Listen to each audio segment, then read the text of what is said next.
Hi there, Ari Cross with Haven Horsemanship here, and this is our long overdue video on how to fit saddles with adjustable panels. So this is how I fit, Hidalgos with adjustable panels, with the Trekkers, Star Treks, and then also the newer Edix Union saddles, bareback pads. They're a weird cross. But anyway, so I'm going to show you how I measure for that, and then placing the panels, and talk you through how I would go about fitting it. So I hope you enjoy. Get a good angle on this. So the very first thing you want to do is most saddles with panels are going to sit behind your horse's scapula, unlike many other treeless options. So you want to find your horse's scapula and find the very back edge of it. With a big moving horse like Uno, so if your horse is a horse that you feel like consistently pushes saddles back, I would highly recommend crouching down, pulling their front leg forward, and having someone watch to see where their scapula rotates back to. I'm going to do that now, and hopefully you'll be able to see it, because Uno does have big movement. So we just pull forward, and you can see his scapula rotates all the way back here. All the way back into here. It's almost this whole muscular area. So this is where I'm going to measure to. If I were to go true kind of back edge of the scapula, I'd probably be a little bit too far forward and you'd end up shoving it back. So we're going to go quite a bit further back, more like here. The first measurement we want to look at, a soft measure is preferable, but this is what I have at the moment. Like I said, we're going to go pretty far back. And typically I would recommend measuring from the top of their wither to the back point of their scapula, wherever it is that you've decided you need to go to. The reason for that is everything above there are things you do not want bearing primary weight. So to the best of our ability, we want our panels to be sitting down right around here on him. He has a pretty tall wither. So we're looking at around 6 inches for that measurement behind the scapula. And then next, you're going to want to find that last rib. Follow it up to their spine as best as you can. He's got lots of muscle here, so it's hard to feel it. Okay, so probably right about here. So as you can see, even though Uno's enormous, he's at least 17 hands, probably a little bit over. He only has this much weight bearing length, which is why, this is a little bit of an aside, but one of the reasons why he's always been hard to fit. But anyway, find that last rib, follow it up to the spine, and then what I recommend doing is using your fingers and feeling. You can feel, the bone, and start to feel where you feel the thickest of the muscle, because that's about where we want our panels sitting. We don't want our panels sitting so close to the spine that they're going to pinch or be uncomfortable. Also, a too narrow spinal channel is often the culprit if your saddle is unstable. So we want to start at the spine and work our way out until we feel that nice thick muscle, and then measure there. And so Uno, it's right around 3.5, between 3.5 and 4. So another reason why saddles with a traditional 2.5 to 3 inch spinal channel, high speed boy, probably were not a great fit for him. So now we're going to get a saddle out and set our panels and see what we see when we put it on him. Something very important as measuring for panel length. We need that. So you're going to go from your spot that you found either right behind the scapula or further back if you found the horse's scapula moves a lot. And you're going to measure from there where the last rib meets the spine. And so that's where, again, Uno has been tough to fit because he only has like 16 or 17 inches there, even though he's 17 hands.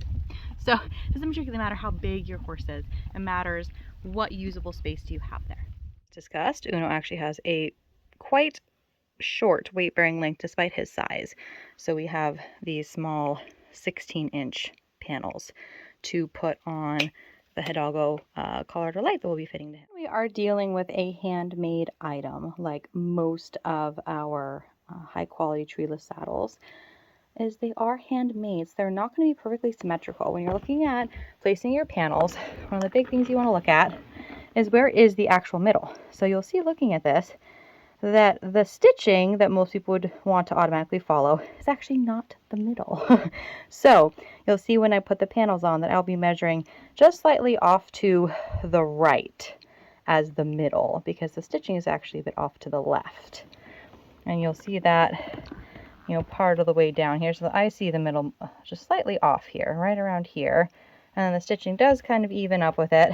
And then it actually starts going the other way. The middle starts going this way. kind of to the middle of these here. And making sure to look at the back of your saddle too to see, yeah, see, so kind of the middle of those large leather stitches is more even with the Hidalgo emblem. So this one is just slightly off, not too bad, but when we're measuring for our panels, that's very important. Bear with me, this is a tough angle to be videoing at by myself. But as I said, I see the middle being just slightly off to the right here up front. And so, also need to be aware of, because this is one of their Western models, if what you're fitting to has something more rigid in it, like the horn on this Colorado Light, you do want to make sure that your panels are sitting underneath where the pommel is attached. Because underneath the pommel is likely going to be one of your primary weight-bearing areas. We also want to make sure that our panels go all the way behind the cantle also. So you want to make sure our panel is covering as much of this space as possible, which obviously is challenging when you're working with a short weight-bearing length. So, for this first panel, it's challenging because you want to go out in front of where this midline is. But I'm going to go just slightly past that stitching, right around there. Okay, and then we want to go 6 inches. So we're going to be going to about the middle of this bolt here, and then you'll be able to see the other side more easily. Going from just to the right of the stitching, right about to the middle of this bolt here. So we can put our front edge of our panel here, and then, as we discussed, back edge is kind of right in the middle of this, and we want about 4 inches wide. So it's going to be about 2 inches on either side. So we're going to want to swivel this in so it's angling towards that 2-inch mark, like that.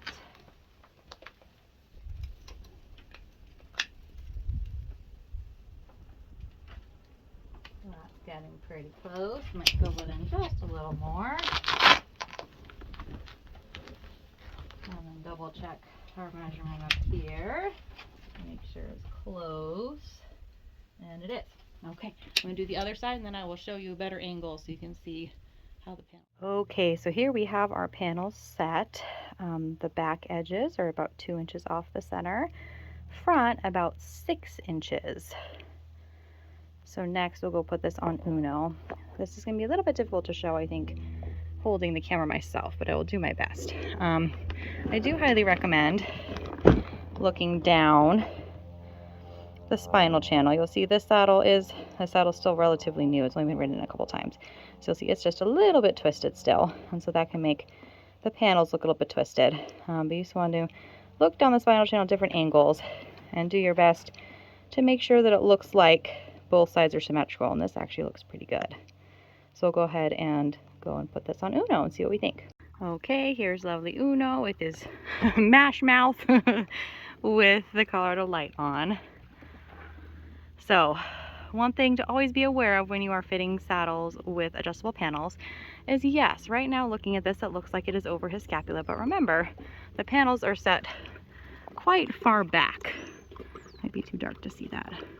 But our panel edge doesn't actually start until here. His scapula is here, so this is in the correct position, set back off of his scapula. Saddle balance looks pretty good.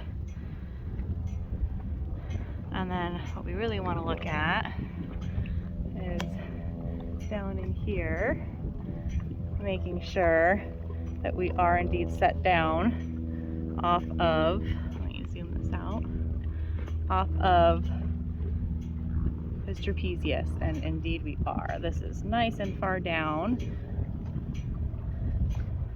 The front of the panel is sitting right about even here. Might be too dark to see, but right about here, which is down off of the muscle there. And we also want to look at the back of the saddle. Of course, he's going to stand crooked. And we'll see he's got good spinal clearance through there.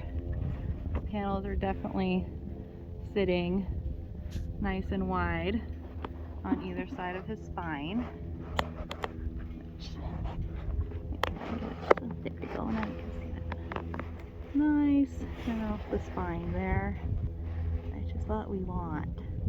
If you have set your panels and have found that the saddle is uphill or downhill and therefore needs adjustment, or your horse is asymmetrical, I recommend using an 8-pocket pad like the Edix pads to shim rather than trying to accommodate those things with the panels. The reason for that is I believe that the panels are there for us to get the appropriate amount of clearance. I think that is their job. It allows us to customize the spinal channel for the horse. If you try to then start messing with them for uphill, downhill, etc., you're maybe sacrificing, or most likely will be sacrificing, your clearance. So for example, if the saddle were downhill, like this, tipped forward, and therefore your solution would be to narrow up the panels on the front to lift it, and potentially widen the panels more on the back to drop down the back, you then might end up with your panels sitting on that sensitive area that we don't want our saddles to sit on. And you might end up with not enough clearance at the rear of the saddle because you've widened the panels underneath the cantle to the point where you might end up having some contact with the saddle on their spine. So I prefer using a shimmable pad. For example, again, if saddle is downhill, shim the front of the saddle pad. If it's uphill, shim the back of the saddle pad, etc. The other issue with using your panels to accommodate for uphill, downhill, and asymmetries is you're going to wear your panels unevenly. You're going to have to replace your panels more often, more frequently, because the panels are having to do the job. The panels are having to sit unevenly so that the saddle can sit evenly. I prefer having the panels sit evenly by having them on an even surface, by using a shimmable pad that evens out the surface of the horse's back to preserve the panels and also the saddle. You do have the risk of your saddle, especially a leather tree like a Hidalgo, twisting if you do not have a flat enough and even enough surface for it to be ridden on. So those are my thoughts, not that they're right or wrong, but those are my thoughts. Joining me and Mr. Uno, who's been enjoying lots of MASH for standing here so patiently. Contact me if you have any questions about adjusting an adjustable panel saddle to your horse, and I'd be happy to help. I hope all is well. I'll talk to you.